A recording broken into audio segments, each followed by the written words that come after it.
Today's episode is brought to you by the latest biohacking tool, which has made me much more productive and focused. It's called Magic Mind, and I'll tell you more about it later in this episode. So for now, let's get started. Project managers, have you ever felt like you should get that promotion or a better job? Start a business, write that book.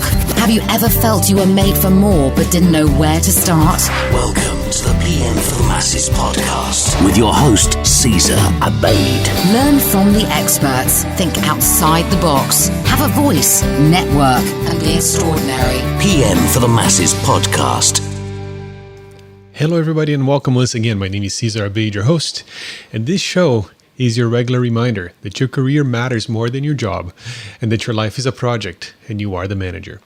Whether you work for a company or for yourself, your job stability is really just your ability to land that next gig if you have to. So join me in practicing intentional, planned, and value-adding relevance, starting right now. Today, my friends, we're going to talk to the amazing Lance Willett, who is the Chief Product and Technology Officer at Tumblr, tumblr.com. So we will talk about Tumblr, we're going to talk about leadership and also leadership in a remote environment. And I think a lot of us are finding ourselves in that situation right now during these times of pandemic. So let's get started. Lance Willett is a business executive, product manager, and software developer focused on creating high quality and engaging experiences for people online. His purpose is to help people make beautiful websites, but it's more than just websites. It's about freedom, about possibility, and about helping people carve out their own livelihood, whether it's by making a living through their site or by working in the automatic ecosystem itself, be it with Tumblr, WordPress, WooCommerce, and Jetpack. He also blogs about tech, user experience, productivity, leadership, and more at sensible.blog. It's a great URL. And Lance is on the line with me today from his own home office in Tucson, Arizona. Hi, Lance. How are you? Hi, Cesar. It's great to be with you. Good to be with you too. And, people might have, I talk about WordPress and Automatic here. And for those who have been listening to the show, might have figured that that's where I work. And Lance also happens to be a coworker because Tumblr is under the Automatic umbrella, correct? That's right. It's been about almost 2 years since the acquisition. Yeah, let's talk a little bit about that, about Tumblr, and get that out of the way. Tumblr used to be super popular, still is very popular, but seems like people are talking, people are more familiar these days with other social media platforms. So for those who haven't heard, can you explain to us what Tumblr does? It is a social blogging platform, and it's just like any other social media, but better in the sense of there's a community already here, so you don't have to start from scratch. And we have these multimedia tools that other platforms don't have. So, for example, 280 characters on Twitter, or maybe on Facebook, you have some images and things. Tumblr is a creative canvas, and it's a wide canvas. So we have video, GIFs, other kinds of animation, text. You can even do poetry. You can do, any kind of content, and that's what makes it really different. Is that you can stitch together these really creative posts, and people do. And the type of content here is different as well. It ranges from kind of the cozy and the comfortable. During the pandemic, we had a popular trend that ignited on Tumblr called cottagecore. I don't know if you saw that.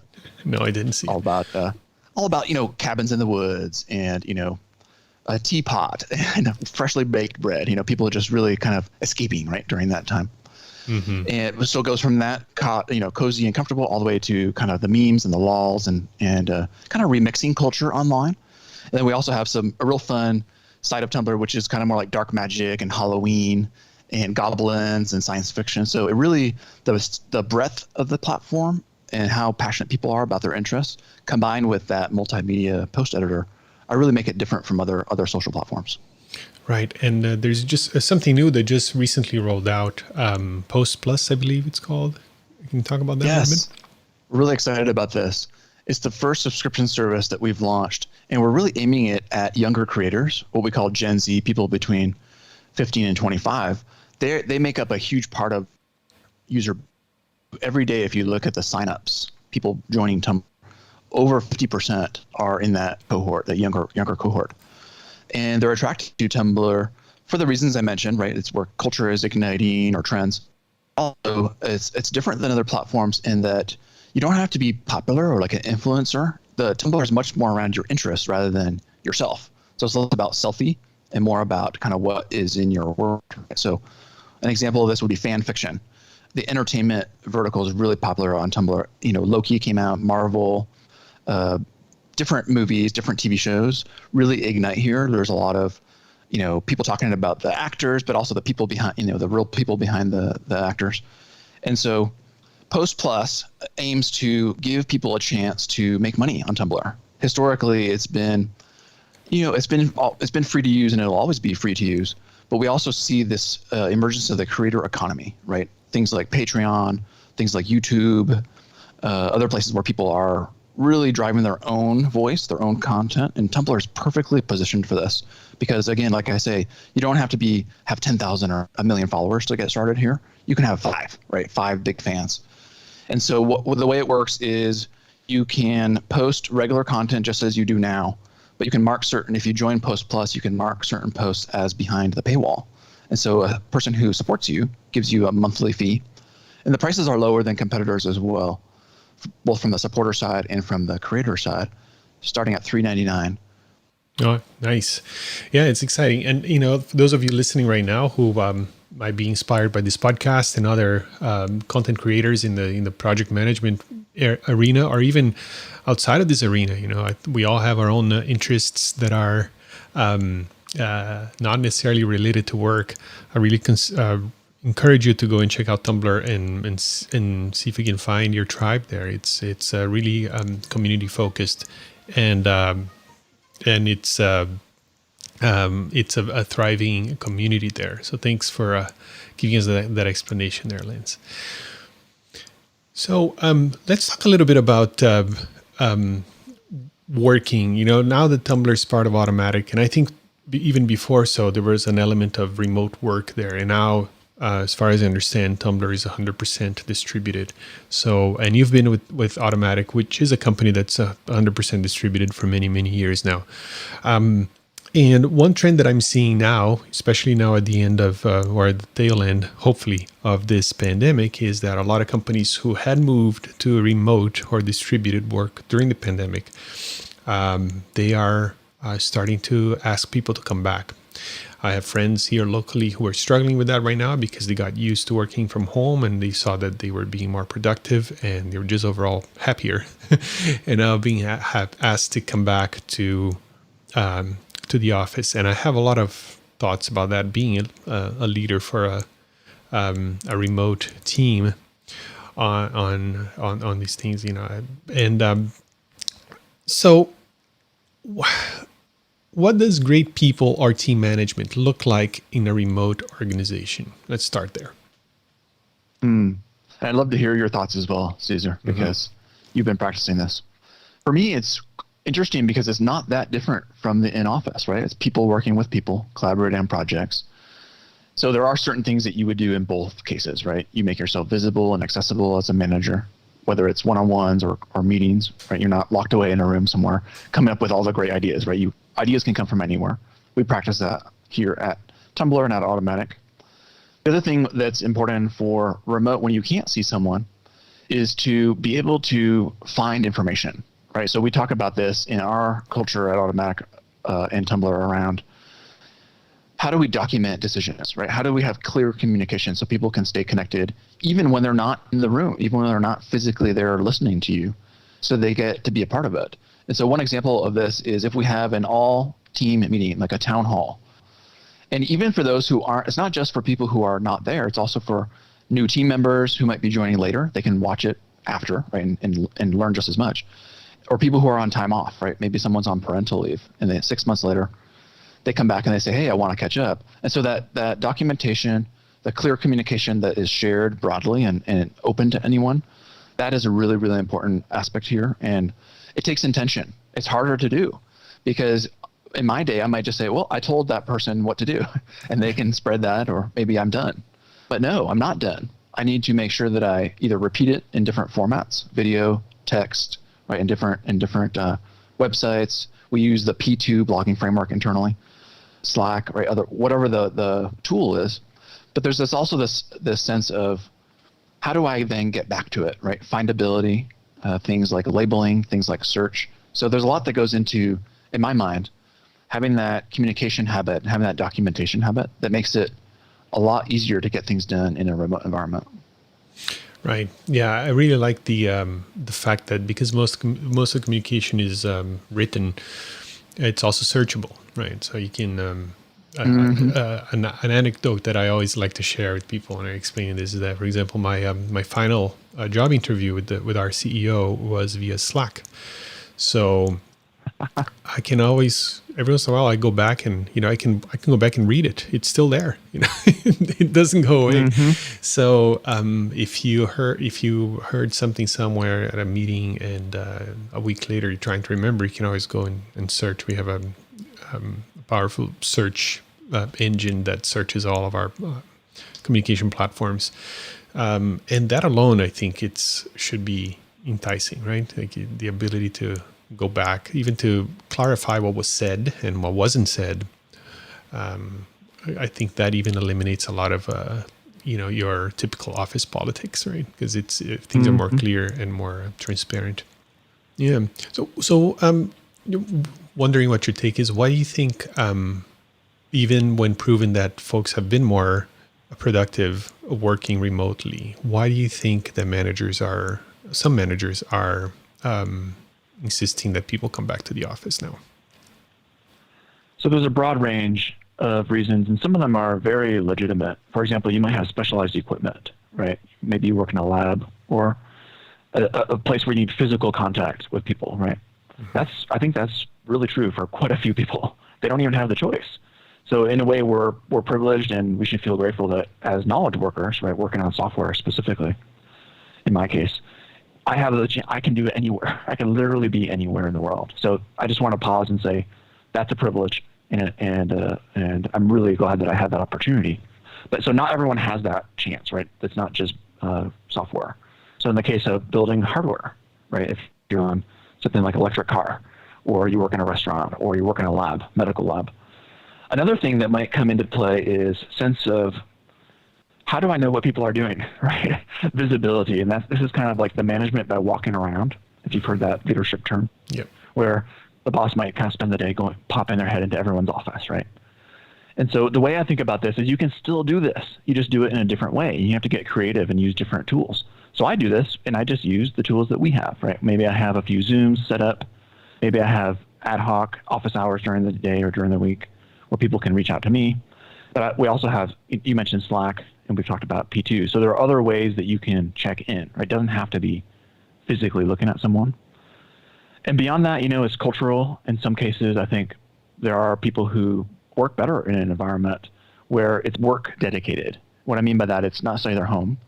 And so one of the things that I keep hearing from my friends who are struggling with this is they get stuck on the work from home, and their kids are there, or maybe they have something else that's distracting them. Maybe they don't have space. Maybe their home is really small, or they're in an apartment. And so what I want to remind them is we're not saying work from home. We say work from anywhere. So in their case, they may find a co-working spot. Maybe they go to the library, even a coffee shop, whatever makes them productive and healthy, and it works for their style or their needs. And in my case, in the last couple of years before the lockdown, I in fact rented a separate office outside my home, about 20-minute drive away. So I had a small commute, and my wife had a job in downtown Tucson. So we rode down there together. But what I loved about it was I could close the door at the end of the day, and I could come home. And I had a nice separation between those two. So I think we need to remember that the office is built into our culture. A lot of people are used to it. But also in some cases, it does make us more productive. So we need to be able to replicate those habits or that environment in a remote setting. Yeah, I agree. I don't have an office per se that I go to, but every once in a while I go to a different space in the house. Or before COVID, I would go to a coffee shop once a week. Mm-hmm. And I have a camper that it sits outside the house. Every once in a while I go in there, and I installed an external Wi-Fi booster for my driveway, so I get Wi-Fi in the camper trailer. So yeah, it depends on the day. It's nice to have the flexibility, right, to work from anywhere. It's an office on wheels. If Office it's on wheels. is your camper on a truck, or is it one of the kind that you tow? You tow, yeah. Okay. Yeah. So, Earlier in my career, right when I joined Automatic, I was living in an RV full time, driving all around the United States. So very flexible. But it was before 3G and 4G had come out, so I had a huge satellite antenna I had to set up. It's kind of a pain. Yeah. But it paid off, right? You can go where you want to go. And like I say, not everyone can do that based on their job. But if you can, or at least at different times in your life, people can go with families or try different things. Yeah. That's what this type of flexibility enables. So I think when it's a beautiful overlap in your life, and if it works out, do it, right? That's my philosophy. Okay, so the guys from Magic Mind sent me this 15-pack for me to try and are sponsoring this episode. And I want to tell you the effect that this had on me. So Magic Mind is the world's first productivity drink. It's not an energy drink. And it's this little bottle. It's just a 2-ounce thing, and it's green. It looks weird. But what happens is it's full of these natural ingredients like turmeric and ashwagandha and all these things that folks who want to be productive and focus have taken separately. And they decided to put it all in one bottle, right? Neat idea. So what happens is you can take it in the morning. You don't have to stop drinking coffee, for example. If you like coffee, you can drink it with your coffee. And after 10 to 15 minutes, you start feeling the effect. And it's not like you feel anything. It's the desire to procrastinate, and your distractions just kind of fade away. It's hard to explain, but it works, and it's kind of amazing if you ask me. So you take it, and then all of a sudden you're like, you look at the work that's in front of you, and you're like, oh yeah, I can do this. Yeah. So it takes away that desire to go and be distracted, which for me is very important because I'm very, very highly distractible. Anybody who knows me in person knows that I'm a daydreamer. I'd rather sit around with a hot coffee and just dream.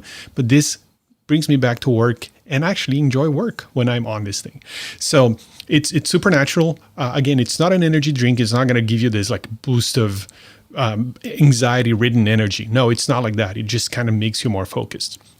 And like I said, they're sponsoring this episode, and they were nice enough to give a discount code for my audience. So it's a limited 20% discount code, and you can find it at magicmind.co/masses.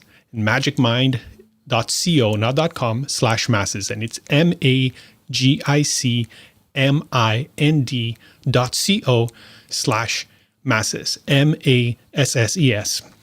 And at checkout, you can use the discount code MASSES20, MASSES20. Again, magicmind.co/masses, and the code is MASSES20, MASSES20. You can also find links to these in the show notes for today's episode at pmforthemasses.com/137. Go there, give it a try. You're going to help yourself, and you're going to be helping the PM for the Masses podcast. Okay, let's talk about the 3 Ps here, product, project, program. It used to be, not long ago, that a PM was a project manager. And now it seems like it has shifted. Like every time there's an article about a PM, it's referring to a product manager. And I'm sure the project managers listening to this right now will be nodding their heads right now, because it seems like this has been the term has been taken over. And in fact, I read a book on the idea of going from a project mentality to a product mentality, and I shared that conversation here with the audience. So I'm curious on your take. So, what are your general views on product versus project versus program management, and does this impact your work with Tumblr? I love this topic, and we could probably go a couple hours. So I'll try to be brief and have a discussion here. So interestingly, with Tumblr and with Automatic, the cultures overlapped a bit, where over the years we've both had and not had separate roles for project and product. We've also had people working in program, right, which is like in my mind is a superset above projects, right? Mm-hmm. More complex things. And so one of the first thing I want to share is this can flex, right? It depends on the team. It depends on the product that you're launching, who it's for, and it depends on how complex it is. So a startup versus a, Fortune 500, it's going to be different. And so we're in between. Tumblr is a small-ish team with Automatic. We're about 150 people. And the teams that I work with most directly, it's about 100. And we do have a few people in these roles. And we have a technical project manager role, which really guides teams to, ship on time, making sure that work in progress is understood, that we're removing blockers, and also dealing with just changes, as things come in from other stakeholders. So they're really in charge of delivery. And product managers, in our case, are fewer and far between because we often combine this role with a team lead, a manager. And not always, but like I say, it depends on the type of project and type of product. The reason we do that is that we see them as a decision maker, right? Kind of a tiebreaker, if you will. So really trying to not just when it's going to ship, but what's it for? Who's it for? How are they going to know about it? And that product manager most often is also guiding people. So they also have a little bit of people management. But I wanted to step back and say, so that's automatic in Tumblr, but I also have my own philosophies, and sometimes I do pitch for them internally and other times I don't, because I'm pretty opinionated, especially about the program.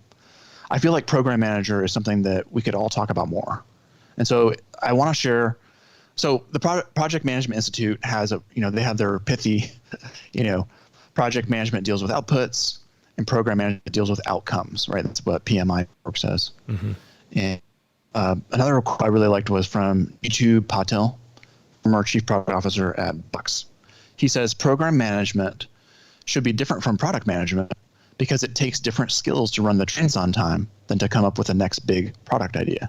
This is something that you had in a recent episode around strategy, right? It's a different part of your brain. It's a different activity. Yep. It's a different tool.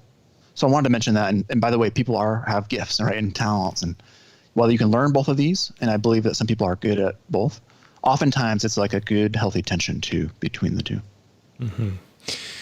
Yeah, this is very timely because in being in a leadership role that's not necessarily a project management role, what I'm doing now, I think that the work that my team does is very much project management related, but being the lead requires you to think about outcomes, not as so much as tasks and deliverables or timelines and things like that. And it is something I work with my coach and in developing in my own set of skills is like the strategic thinking to think about outcomes and not necessarily, and also encourage the team to help me figure them out. Okay, what is it that we need to do here, as opposed to how to do the thing. And I think project managers listening right now might resonate with this. When we're asked, like, let's say we need to take this organization in a different direction, right? And you need to kind of help us figure that out. That is not something that project managers do very often. Usually that decision is made elsewhere. And then once it's done, it's said, okay, project manager, here's a deliverable we need to aim for. Can you help us get there? And then no problem. We have tools, techniques, we can get that done. But this abstract, ambiguous thinking of imagining a future and then figuring out a way to get there, that is a skill to be acquired for this community, I think. Something I'd like to add here is that we don't work alone, right? We work in teams. And oftentimes, even if it's not your title, or maybe because it's not your title, you can speak up.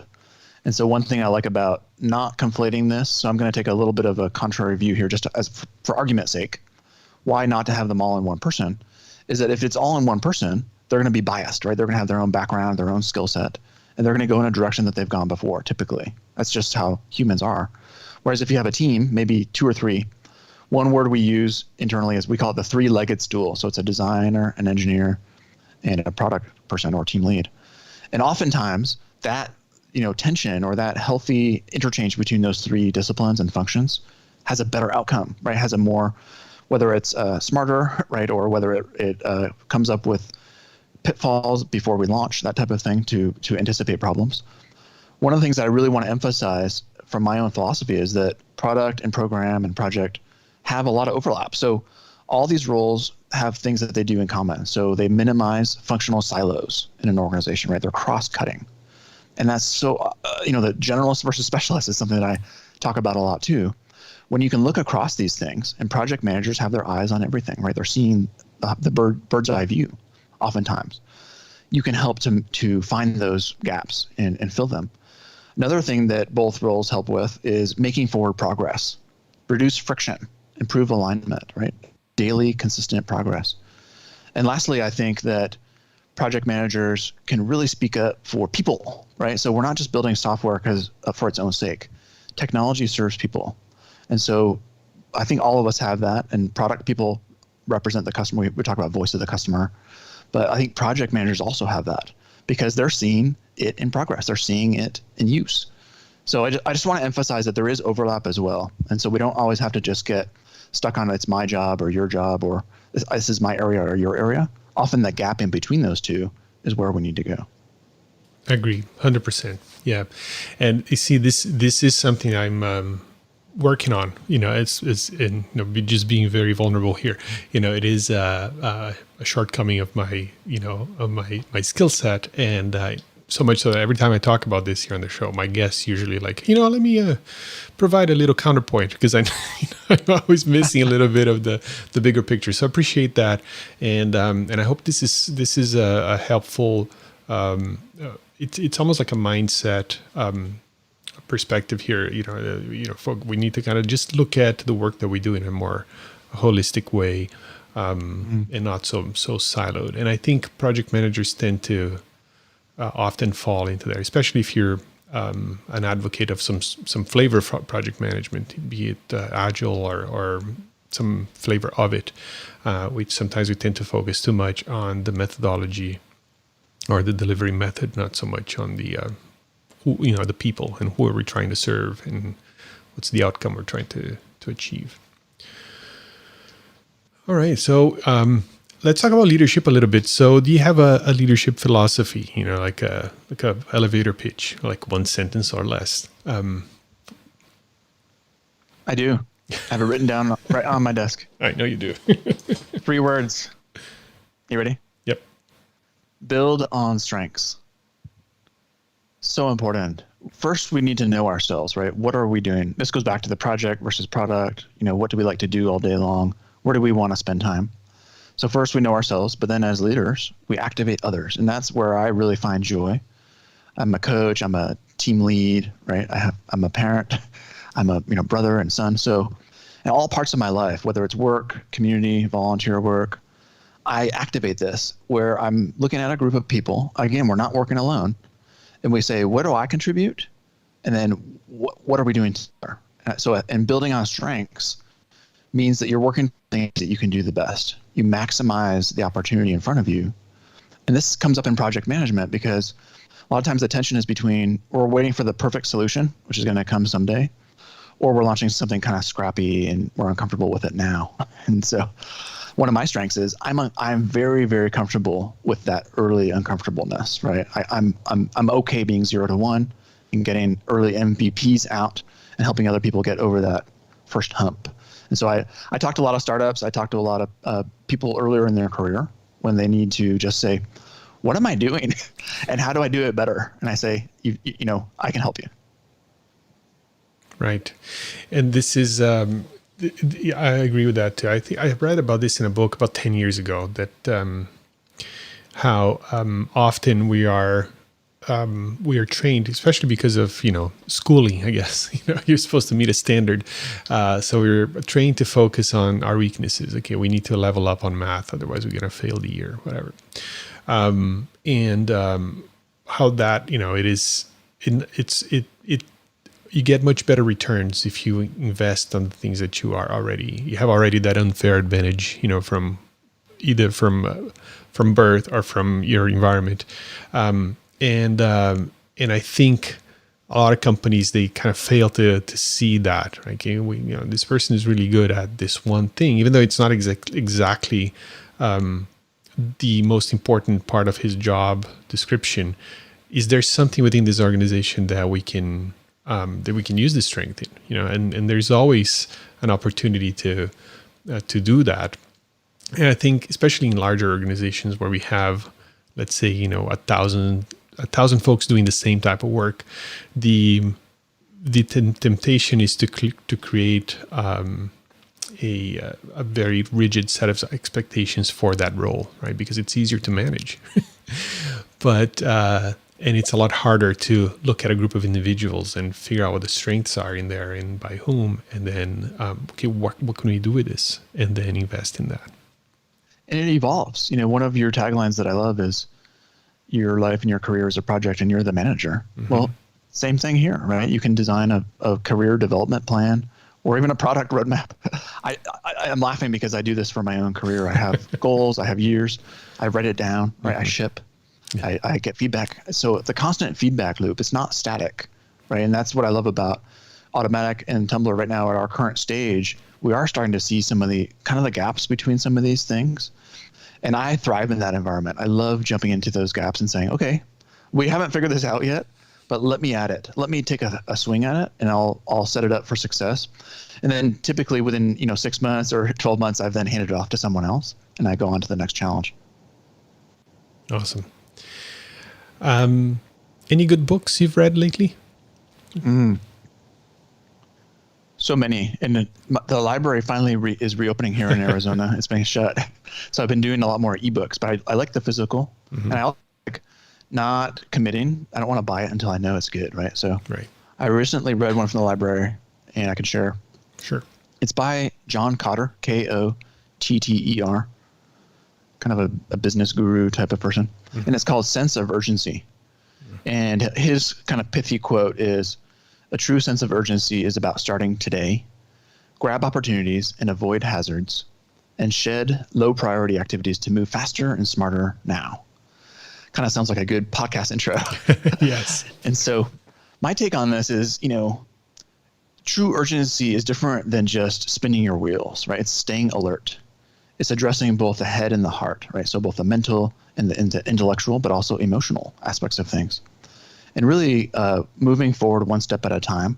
One of the things that I've been struggling with during the lockdown and the pandemic and not seeing each other in person, right? I felt like some of the conversations I needed to have just were kind of not going as well.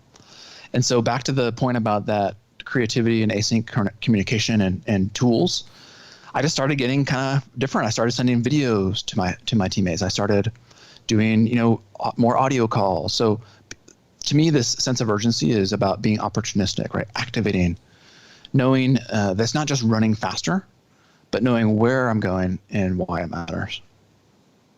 Mm-hmm. Not is it related to doing things faster or just getting started? And yeah, that's true too. That sometimes that first step, right? Yeah. In order to get a steady pace, you do have to take that first step. And that's if any of your listeners or you have solved that, we should start a business because it's so hard, right? So hard. Their ideas are cheap, right? But taking action on them is the hard part. Yeah. For me, it's around, again, the sense of momentum, one day at a time. And that's what John Kotter talks about in this book. It's about when you're alert to the opportunities, you're not just busy, right? You're not just, I'm going to read 100 books or I'm going to listen to, 10 podcasts or I'm going to, network really hard and email all my contacts. It's more about quality over quantity, right? Making an impact. And that's what really stuck out to me because right now with work, it felt like I was working all the time, trying to put in a lot of energy. And what I realized was I wasn't always putting that towards what mattered most. It kind of helped me just take a look at that and reprioritize and make sure that those activities were the right ones. Amazing. So the book again is called Sense of Urgency by John Kotter, and I'm going to add a link to it to the show notes for today's episode. I believe it's episode 137. So pmforthemasses.com/137. Liz, I need to have you back. This was too short. Thank you so much for your time. So if people want to learn more about you and what you do in Tumblr, and where should they go? My Tumblr is Nanobar, N as in Nancy, A-N-O-B as in boy, A-R, Nanobar. That's my Tumblr. Check it out. I'm also on Twitter at Simple Dream. And as you mentioned earlier, sensible.blog, where I talk about tech and really the topics that we talked about today. So I just shared a longer version of that John Kotter book review there. So people are interested on sensible.blog. Awesome. Liz, Thank you so much for your time, and I'll see you in Slack. Thank you, Caesar.